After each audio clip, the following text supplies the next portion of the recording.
fazer uma pergunta para vocês. Hoje, Embu é considerado uma instância turística, né? Porque existem algumas regras para que isso ocorra, né? Esse plano diretor que está em ação neste momento, ele ameaça esse título, vamos dizer assim, de instância turística? Ameaça, e severamente, porque no plano diretor, nessa nova proposta, que inclusive está barrada pelo Ministério Público, tivemos 2 audiências que a juíza cancelou as audiências por entender que a prefeitura estava agindo de forma ilegal, estava sendo fazendo a coisa fora do processo exigido pela lei, e por entender que estava sendo antidemocrática, a própria juíza escreveu textualmente que estava impedido de continuar enquanto não sanassem esses vícios que impossibilitavam a coisa de ser feita corretamente.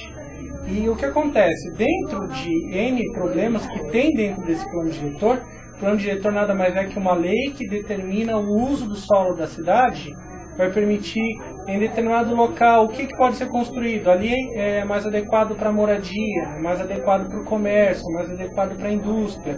Tudo isso é um assunto bastante técnico, no sentido que é uma disciplina, é uma lei, quase que um mapa em forma de lei, mas que tem que ser feito por técnicos, por arquitetos, por urbanistas, sim, porque eles vão avaliar declive, eles vão avaliar hidrografia, vão fazer um estudo para que um lugar que inunda não pode ser feito moradia. Um local que é muito inclinado não pode ser feito corte, porque senão desmorona. Então todos esses estudos têm que ser feitos. Isso tem que ser feito com base em estudos técnicos sérios, e não em quem é o dono do terreno próximo àquela via que vai ser valorizado. E foi exatamente o que aconteceu. Os interesses econômicos fizeram com que, olha, se a gente fizer um corredor turístico, isso vai permitir que se instalem mais lojas de artesanato, mais artistas. Só que isso aí vai dar pouco dinheiro, porque o valor de um terreno para loja é X e um valor para a indústria é 10X. Nosso colega tem ali um terreno, vamos passar, ao invés de um corredor turístico, vamos passar um corredor industrial ali. Isso aí beneficia unicamente o dono do terreno, prejudica o meio ambiente, prejudica o turismo da cidade, né, como um todo. E muita indústria vai trazer o quê? Muito tráfego de caminhão. Se a gente pensar em cidades que tiveram muito essa coisa de indústria, São Bernardo, Diadema, a gente vê que a cidade vai ficando feia, porque é muito prédio, muito caminhão, muita fumaça.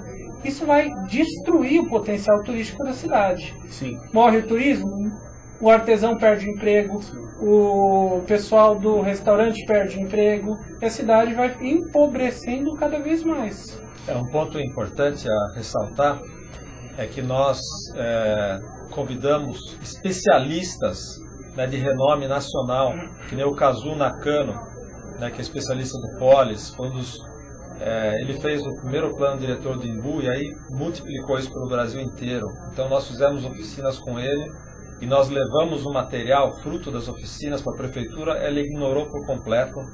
Nós pedimos também um laudo do Instituto Florestal, que é um órgão da Secretaria Estadual de Meio Ambiente. Ela emitiu um parecer contrário à implantação de um rodoanel industrial dentro da área verde, dentro da área de proteção a Guarapiranga, a área de proteção a mananciais, e dentro da APA Embu Verde. Quer dizer, nós temos uma APA e nós temos uma área de proteção da Guarapiranga, que são mananciais que abastecem os 4 milhões, né, que o Cezinha comentou.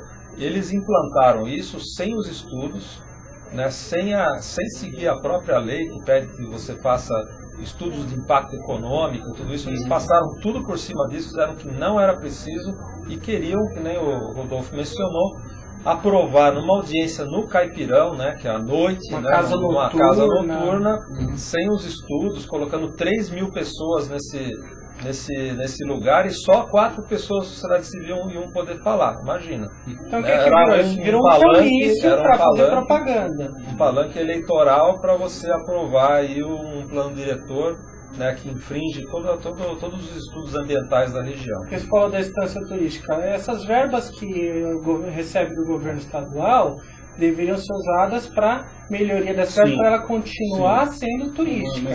Só que o que está acontecendo é que a cidade inteira está em obras, e são obras que têm essencialmente um cunho eleitoreiro. Existe algum benefício para a população, mas é pequeno em relação ao foco dessas obras. Então, pegar a verba do governo do estado para fazer luminárias bonitinhas, todo mundo vai ver. Só que será que isso é o que vai dar sustentabilidade para o turismo? Será que isso é o melhor uso? Infelizmente, nós estamos com o tempo assim esgotadíssimo.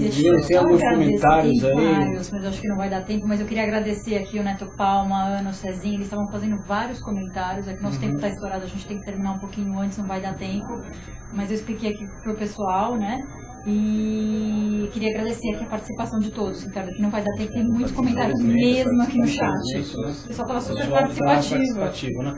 Bom, se alguém aí de casa queira ajudar vocês nesse movimento em prol de Embu das Artes, né? Como faz? Então, tem o e-mail lá no salveembu.com.br. Okay. E o recado, acho que o grupo aqui gostaria de passar para vocês é o seguinte: participem, né, do futuro da cidade de vocês, participem dos conselhos importantes, da discussão do plano diretor. Quer dizer, não fiquem apáticos diante da corrupção, né, que a gente abre o jornal todo dia, vê corrupção em Brasília, tudo, mas tem corrupção acontecendo lá da sua casa. Né, tem destruição de nascentes do lado da sua casa. Então participe, né, e não fique apático, porque hoje, né, onde tem lobo é porque tem cordeiro. Então quer dizer, se a gente não participar e não brigar por aquilo que a gente quer, e nós temos os instrumentos, tem Ministério Público Estadual, Federal, tem aí os instrumentos, né, que a sociedade civil pode utilizar para fazer valer seus direitos. Então faça valer os seus, participe. Com certeza, com certeza. Eu queria parabenizar o movimento de vocês. São 3 movimentos que estão interligados. Eu queria realmente parabenizar a força de vontade que vocês têm em salvar aquilo que realmente é válido para nós, né? Como cidadãos, como pessoas, como moradores desse planeta, né? Eu deixo o programa aberto, as portas abertas, para que a prefeitura possa vir aqui falar conosco a respeito do que foi falado sobre o plano diretor e outras ações. Se quiserem, estamos abertos aí, é só entrar em contato conosco, certo? Leandro, Marta e Rodolfo, muito obrigado. Gostaria que vocês voltassem aqui ao programa, tá? Vamos agendar uma data que a gente possa falar um pouco mais sobre isso e que vocês possam nos alimentar de informações, porque a gente não pode deixar isso morrer. Tá. Espero que a gente possa voltar e trazer informações positivas, né? Que a gente não tem que trazer notícias ruins. Assim espero, mas assim, o programa está aberto, tá? Para que vocês possam vir aqui sempre que quiserem, para que vocês possam trazer informações, seja elas quais for, porque com certeza são informações importantes para todos nós que moramos aqui na Grande São Paulo e que fazemos parte desse planeta. Vem visitar a gente no Embu, viu, Ricardo? Com certeza. Com certeza. Como diz a Ana, aqui foi uma verdadeira aula de cidadania. Sem dúvida. Né? Sem dúvida. Só entregar para vocês, como a gente vem da Cidade das Artes, uma peça de artesanato aí, 2 corujinhas feitas com retalho de tecido nas comunidades. Que lindo. Justamente para não jogar restos de tecido, a gente aproveita e faz esse artesanato. É uma lembrancinha cordial aí para vocês da Terra das Artes. Obrigada, e boa sorte. Linda. Obrigado. Muito obrigada. Obrigada pela participação, pela presença. Viviane, obrigado. Obrigada, Ricardo. Pessoal do chat, muito obrigado. Ajudou bastante, que contribuiu muito com a gente. Com certeza. Quarta-feira que vem tem mais. Boa semana para vocês. Bom final de semana e até quarta-feira que vem.